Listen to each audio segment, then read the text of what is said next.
हाँ जी बेटा, personal risk की हुंदा है जदों कोई बंदा जानबुझ के पैसे नहीं देना चाहता, विलफुली रिफ्यूज़ टू डू, जानबुझ के वो दिवालिया हो जाता है, वो पर्सनल रिस्क हुंदा है।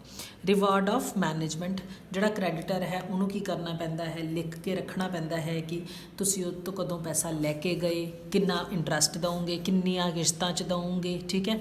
उहदे वास्ते उन्होंने कई बारी अकाउंट्स क्लर्क भी अपॉइंट करना पैंदा है, ठीक है। तो ये सारे खर्चियां दे बदले, ये सारिया चीज़ों को मैनेज करने के बदले जो मिलता है दैट इज़ कॉल्ड इंटरस्ट। ये ग्रॉस का पार्ट है, ठीक है।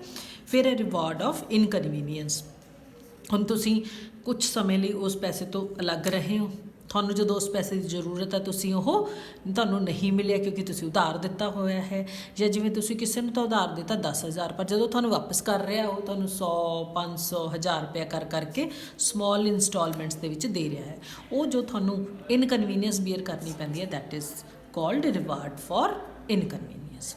नैट विच बेटा सिर्फ तो सिर्फ आऊगा, कोई रिस्क कोई इनकनवीनियंस जुड़ी नहीं होगी, सिर्फ तो सिर्फ लोन ऑफ कैपिटल के बदले जो मिलता है that will be called net interest. हुण डिफरेंस शॉर्ट दे विच ही आऊगा थानू, ठीक है। वाइड है ग्रॉस इंटरस्ट एक वाइड टर्म है, नैट इंटरस्ट एक नैरो टर्म है। बहुत ज़्यादा डिफरेंस ग्रॉस इंटरस्ट ते नैट इंटरस्ट के विच, ग्रॉस के बहुत ज़्यादा लॉट ऑफ डिफरेंस होंदा है, जिन्हों जिन्ना ज़्यादा मैनेजमेंट करना पऊगा वो उन्ना ज़्यादा रेट रखूगा, जिन्नी ज़्यादा इनकनवीनियंस जिन्ना ज़्यादा रिस्क। नैट इंटरस्ट का रेट है जिहड़ा वो मोर और लैस कॉन्सटेंट ही रहता है।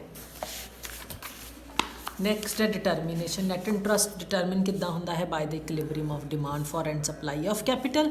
जिहड़ा ग्रॉस इंटरस्ट है उहदे विच बाकी अदर फैक्टर्स भी एंगेज हुंदे ने।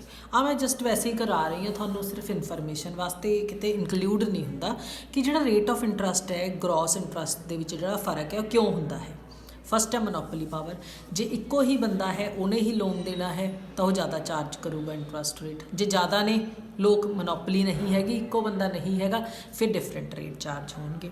फिर liquidity of the mortgage article, जे तो तुसी गोल्ड सिल्वर या ऑर्नामेंट्स रखे ने तो थोड़े तो रेट ऑफ इंटरस्ट है घट लिया जाऊगा, क्योंकि सोना है जो मर्जी जाके बेच के आदे पैसे ले लो क्योंकि बहुत लिक्विड एसेट्स ने। जे तुसी उहदी जगह के उत्ते अपने घर की रजिस्ट्री रखती, कोई लैंड है वो अज जाओगे तो एकदम नहीं ना विकते, तो उत्थे हाई रेट चार्ज किया जाऊगा। फिर लो रेट ऑफ इंटरस्ट चार्ज किया जाऊगा उस बंदे तो जिहड़ा थानू पता है भी वो पैसे छेती वापस कर दिंदा है, जिहड़ा जिन्होंने लोन देना रिस्की है उहदे तो तुसीं ज़्यादा रेट इंटरस्ट चार्ज करोगे। ज़्यादा इनकनवीनियंस है ज़्यादा रेट चार्ज, घट इनकनवीनियंस घट, ज़्यादा मैनेजमेंट ते खर्चा ज़्यादा रेट, घट ते घट। जिन्ना पीरियड लंबा होगा उन्नी हायर होगा रेट ऑफ इंटरस्ट, क्योंकि लंबे समय दे विच रिस्क ते अनसर्टेनिटी ज़्यादा होगी। सिक्योरिटी, जे पर्सनल सिक्योरिटी जिवें तुसीं लोन लैन गए हो, तुसीं कहते हो भी आ मेरा भरा है मेरी भैन है, ये जे मैं ना देता तो ये दूगा, पर की पता वो ना देवे, है ना, दूजे बंदे की भी तो क्रेडिट वर्दीनेस का आपां नूं पता नहीं, उत्थे फिर रेट ऑफ इंटरस्ट हाई हुंदा है। जे तुसीं कोई वैल्यूएबल आर्टिकल उत्थे गिरवी रख दिंदे हो फिर घट हुंदा है।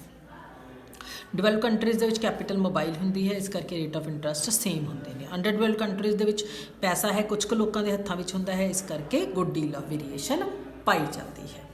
बैंकिंग फैसिलिटीज़, कुछ ही कंट्री जिथे लार्ज स्केल बैंकिंग फैसिलिटीज़ होंदी उत्थे यूनीफॉर्म रेट होंदा है, जिथे बैंकिंग फैसिलिटीज़ घट होंदियां ने, ज़्यादातर आड़तीए या आम मनी लैंडर्स ने, फिनांसर ने, वो होंदे ने, उत्थे रेट ऑफ इंटरस्ट हाई होंदा है। सो नैक्सट है रेट ऑफ इंटरस्ट डिटरमिन किवें हुंदा है। पहला तो रेट ऑफ इंटरस्ट की हुंदा है सर्विसेज ऑफ मनी दे बदले। रेट ऑफ इंटरस्ट डिटरमिन होंदा है by the interaction of demand and supply of capital, ठीक है। सो इस चीज़ को डिटरमिन करने वास्ते दो थियरीज़ ने जिहड़ियां वो आईयां ने, क्लासिकल थियरी ऑफ इंटरस्ट ते लोनेबल फंड्स थियरी या neo classical theory of interest. So classical theory of interest मैं थानू नैक्सट वीडियो करवानी है।